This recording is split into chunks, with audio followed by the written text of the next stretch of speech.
Shalom, peuple de Dieu, que l'Éternel te bénisse, qu'il te garde, qu'il fasse lui sa face de feu sur toi et qu'il t'accorde le désir de son cœur et que sa puissance te visite partout là où tu te trouves. Je ne sais pas ce que tu fais en ce moment, je ne sais pas la situation que tu traverses, mais en ce jour, je veux te convier à participer à ce direct, à cet enseignement, à cette petite exhortation que le Seigneur veut te donner de la part, de par le canal de son serviteur que je suis, le révérend évangéliste Herman Robé.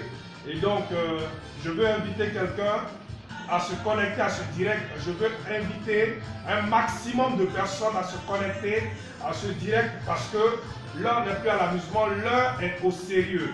Voici un thème que nous allons traiter, un thème que tu connais certainement, mais je veux encourager quelqu'un à inviter au maximum.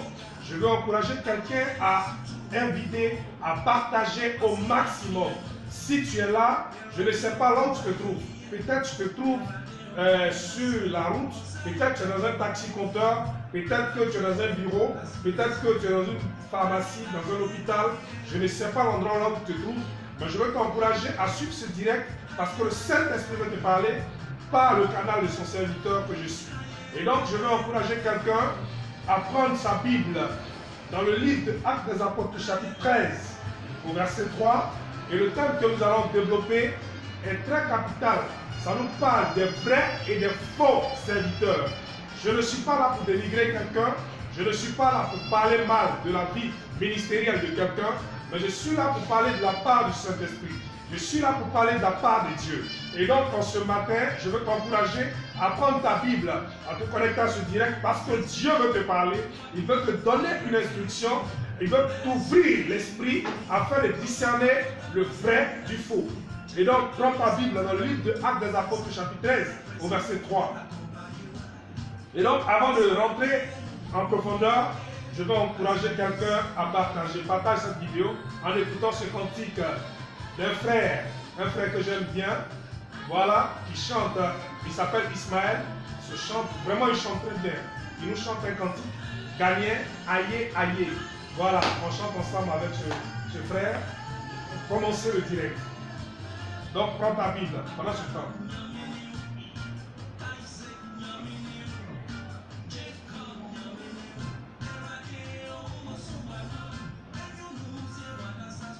Tu peux partager au fur et à mesure. Partage. Invite des personnes. Toi, je veux encourager quelqu'un qui aime le Saint-Esprit, la personne du Saint-Esprit. Je ne veux pas parler à quelqu'un qui appartient à une dénomination religieuse. Ça ne m'intéresse pas. Je ne suis pas là pour parler à un catholique, à un méthodiste, à un évangélique, à un pentecôtiste, etc., etc. Mais je suis là pour parler à un enfant de Dieu, à un fils, à une fille du royaume de Jésus-Christ. Je suis en train de vous parler parce que le Saint-Esprit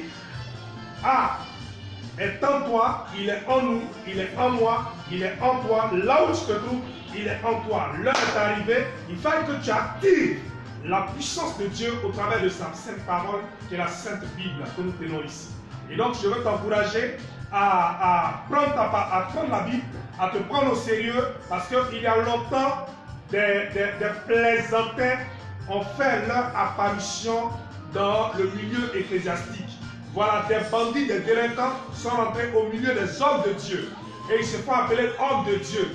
Homme avec grand H, mais le Dieu avec petit D. Parce que ce petit D dont je parle des hérédits, je parle des baillés, je parle de Guru Maharaj, je parle de tous ces faux dieux, le Dieu de la forêt, le Dieu des eaux, le Dieu du Python, surtout le démon appelé Python. C'est celui dont on va parler tout à l'heure. Connecte-toi, mon frère. Invite.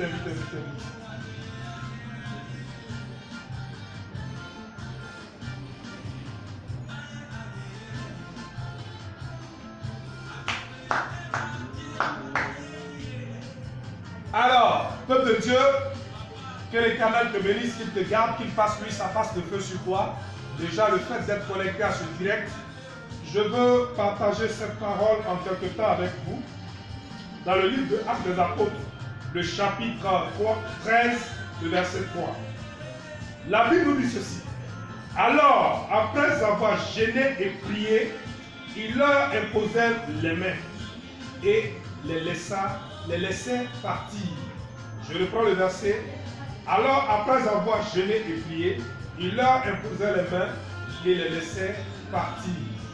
Et donc, quand une personne reçoit l'appel du Saint-Esprit, il reçoit l'appel véritable de Dieu, le terme, sa manière plutôt, je dirais, l'expression qu'il a, pour quelqu'un qui a converti, il dit me voici. Parce que quand nous parcourons toute la Bible, tout ce que l'Éternel a appelé, tous disaient me voici. Quand l'Éternel appelle, c'est me voici. Ce qui veut dire qu'à partir de l'instant en disant me voici, tu décides de ne plus être la même personne. Tu décides de t'abandonner, de ne plus vivre personnellement, mais de mourir d'une manière physique et de laisser le Saint-Esprit, de laisser la personne de Jésus-Christ vivre au travers de ce corps mortel que tu es. Parce que si tu perds cette vie terrestre qui est éphémère maintenant, je crois, avec la parole de Dieu et la puissance de Dieu, que tu retrouveras cette vie à nouveau dans le royaume de Christ. Et donc, des personnes ont reçu la parole de Dieu, ils ont été affranchis, ils ont été impactés, et donc, ils ont eu l'approbation des anciens. Ayant eu l'approbation des anciens, ils sont partis. Les anciens les ont mis dans un moment de jeûne. Parce que tu ne peux pas te lever comme ça pour bâtir un ministère. Tu ne peux pas te lever comme ça pour créer une œuvre où tu n'as pas été appelé. Parce que plein ici en Côte d'Ivoire n'ont pas de père spirituel. Ils n'ont pas de mentor. Ils n'ont pas de père spirituel qui ont un parcours reconnu de tous et de toutes en Côte d'Ivoire. Les gens se lèvent d'un lien là, ils vont quelque part dans un pays proche de la Côte d'Ivoire, ils vont prendre des puissances pour venir emmerder le peuple de Dieu.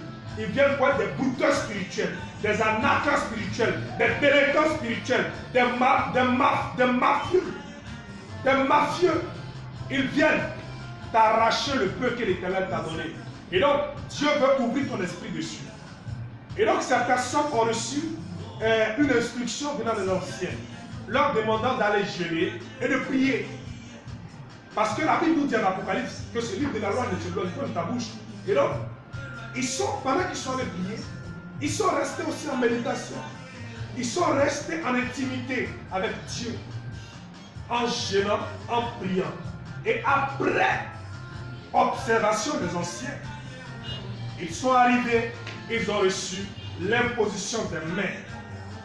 Mais quand ils ont reçu l'imposition des mains, on leur a pas dit bon, allez-y en même temps.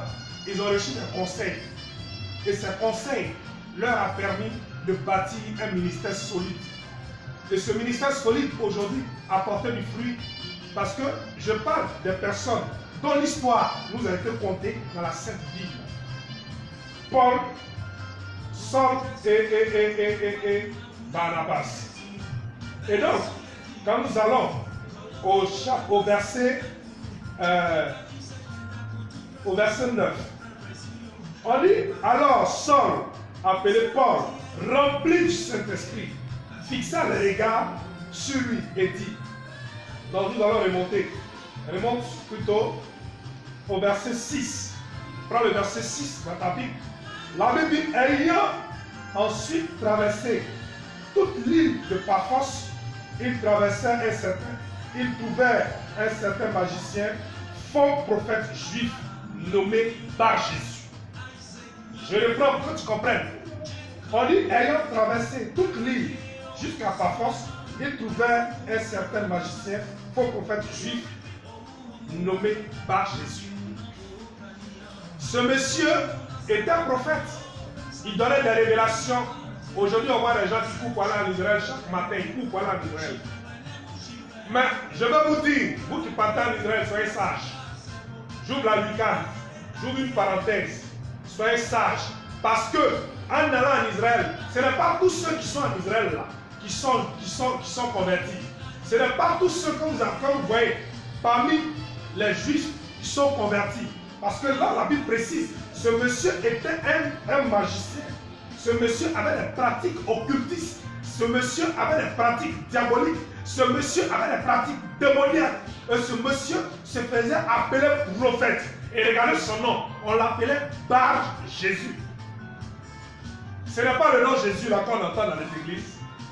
Ce n'est pas le nom Jésus là qu'on entend dans les églises. frère, soeur, change ta manière aussi de prier. Parce que quand tu pries et quand tu dis au nom de Jésus, au nom de Jésus, tu ne reçois rien. Parce qu'au nom de Jésus seul ne pourra pas te donner la solution. Mais dis plutôt au nom de Jésus-Christ. Parce que quand tu dis au nom de Jésus-Christ, le ciel s'ouvre. Le ciel est attentif à ta volonté. Le ciel est favorable à ta décision.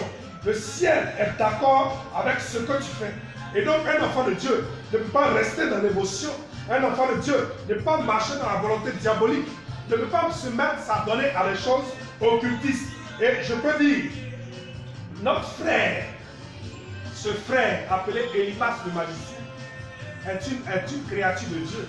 Mais il n'est pas un fils de Dieu. Amen. Il n'est pas un fils de Dieu. Parce qu'un véritable fils de Dieu ne peut pas pratiquer la magie. Un véritable fils de Dieu ne peut pas pratiquer l'occultisme et encourager des personnes à aller dans la divination en prenant le malin plaisir de donner certaines informations dites bibliques qui ne sont pas d'ailleurs vraies. Parce qu'il y a un monsieur, quand on va parcourir le verset, au verset 5, qui nous dit qui était avec le proconsul Sergius Paulus, homme intelligent. Ce dernier fit appeler Barnabas et Saul, et manifestant le désir d'entendre la parole de Dieu. Il y a des personnes comme nous autres là, qui viendront vers toi pour te dire accepte Jésus-Christ, abandonne le péché, laisse la femme d'autrui, abandonne la masturbation, abandonne le fétiche, abandonne tout ce qui est talisman, tout ce qui est canarie, sous ton lit, jette toutes ces choses et viens à Jésus-Christ. Ce genre de pasteurs, on ne les gagne plus aujourd'hui. On est rare. Il y a beaucoup qui sont dans la ville, mais ils ne sont pas des véritables serviteurs de Dieu. C'est des bandits, des délinquants, des arnaqueurs. Leur volonté aujourd'hui, c'est que, je ne sais pas, on ne fait pas l'œuvre de Dieu pour avoir l'argent. On ne fait pas l'œuvre de Dieu pour s'enrichir. On ne fait pas l'œuvre de Dieu pour avoir l'argent. Je me répète, on ne fait pas l'œuvre de Dieu pour avoir de l'argent. On ne fait pas l'œuvre de Dieu pour s'enrichir. Tu ne peux pas donner une révélation à quelqu'un et aller escroquer la personne pour dire que Dieu me dit, il faut me donner ta maison. Dieu me dit, il faut me donner ta voiture. Tous ceux qui ont fait ça, vous allez rencontrer le Saint-Esprit. Au dernier jugement, vous allez payer parce que les offrandes que vous êtes en train de amasser dans la vie de ce peuple, vous êtes en train de transformer la pierre en pain. Vous êtes en train de transformer la pierre en pain. Cette pierre doit participer à la construction de l'édifice du Seigneur. Et non à être transformé comme une vache à lait. Vous allez transformer à chaque moment, être en train de transformer la pierre et vous la mangez. Quand Jésus était dans le désert, le diable lui a dit quoi? Si tu es fils de Dieu, transforme cette pierre en pain et mange. Parce qu'il savait que le Christ avait faim. Après une descente de 40 jours de jeûne, il savait que le Christ avait faim. Une chose, ce n'est pas la montée ni le sommet, mais c'est la descente qui est importante dans le mouvement de jeûne. Parce que c'est l'heure de l'accomplissement. Et le diable vient toujours à l'heure de l'examen, à la descente. C'est là qu'il vient pour t'attendre. Il vient pour t'encourager à abandonner la vision pour laquelle tu as payé le prix en gênant. Il vient pour t'encourager à ne pas entrer dans ta grâce, dans les ossements. Il vient pour te décourager. Et donc, si tu es un fils de Dieu, tu ne vas pas céder. Parce que ton Seigneur, comme Jésus, ton Seigneur même t'a dit, sois mon imitateur. Il dit, soyez mes imitateurs. En toutes choses, celui qui veut me suivre, qui se porte de sa propre croix, qui se charge de sa propre croix et puis suivre. Et donc, si tu veux suivre le Seigneur, ce n'est pas dans la facilité. Un enfant de Dieu ne doit pas vivre dans la facilité. Un enfant de Dieu ne doit pas vivre dans l'émotion. Un enfant de Dieu ne doit pas avoir toute la vie facile. Un enfant de Dieu, c'est celui-là qui se bat, qui paie le prix, qui vient, qui lutte, qui veille, qui prie, qui jeûne. Peuple de Dieu, toi jeune serviteur qui est dans la ville, tu ne sais pas ce qui se passe. Peut-être ta vie est accommodée. Peut-être tu as besoin d'avoir l'onction. Tu cherches l'onction du Saint-Esprit. Tu cherches la puissance de Dieu. Le canal pour avoir la puissance et l'onction de Jésus-Christ, c'est dans le jeûne, c'est dans la prière. Aucune autre potion ne peut te donner l'onction. Aucune autre potion ne peut te donner la puissance du Saint-Esprit. Parce que si le Saint-Esprit ne connaît pas ta voix, il ne connaît pas ta chair, il ne connaît pas ton corps, il ne connaît pas ton esprit, tu ne peux rien faire avec lui. Et donc, chaque jour tu manges, tu peux avoir l'onction, tu ne peux pas jeûner. La nuit même, il t'est difficile de jeûner. La nuit plutôt, il t'est difficile de veiller dans la prière. Combien de fois tu veilles, soi-disant serviteur de Dieu? Combien de fois tu pries, soi-disant chrétienne? Combien de fois tu jeûnes? Combien de fois tu pries? Combien de fois tu jeûnes? Mon frère, je vais t'encourager à changer de mentalité et à marcher dans la volonté de Dieu. Faire comme ce monsieur, c'est juste, qui nourrissait le désir d'entendre la parole de Dieu. Et il a appelé les serviteurs de Dieu à venir l'aider à comprendre ce message. Mais suivons ensemble ce qui s'est passé. La Bible nous dit ceci. On dit, mais Elimas le magicien, car ce qui signifie son nom, leur faisait opposition, cherchant à détourner la foi du proconsul. Vous rencontrez des gens ici, ils vont vous présenter, vont vous faire miroiter. C'est cette potion-là qui va te donner ça. C'est cette potion-là, c'est celle-là, c'est ça là, c'est ceci, c'est patati, c'est patata. Toutes ces potions qui vous donnent, c'est des poudres. Le plus grand potion, c'est d'accepter Jésus-Christ comme Seigneur et Sauveur. De marcher dans sa volonté, de marcher selon sa parole. Parce que si tu ne marches pas selon la parole de Dieu, mon frère, ma soeur, si tu ne marches pas, tu ne vis pas la Sainte Bible, tu ne vis pas la parole de Dieu telle que l'Éternel te le demande, telle que la parole de Dieu te le demande, tu n'accéderas jamais au ciel. Si tu peux beau être celui-là qui chasse les démons. Alors, écoutez, la sorcellerie, voilà, je vais oublier ce carnaval. Il y a plein de chrétiens qui vont à l'église aujourd'hui à cause des sorciers. Frère, sœur, tu as peur du sorcier, c'est pourquoi? Tu as peur du sorcier, c'est pourquoi? Tu ne dois pas avoir peur du sorcier. Parce que la sorcellerie est le dernier degré du mysticisme. Donc en réalité, les sorciers sont faits pour être malmenés par leur supérieur. Donc quand tu vois un mystique, un rosicrucien, il détruit le sorcier facilement. Parce que la sorcellerie est un esprit de chien. Amen. Et donc, tu dois changer de mentalité. Prie pour ton salut. Cherche la visitation du Saint-Esprit. Jeûne, prie et abandonne les fausses choses. Laisse la personne du Saint-Esprit t'envelopper. La personne du Saint-Esprit t'inonder de sa plénitude. Comme au temps de la Pentecôte.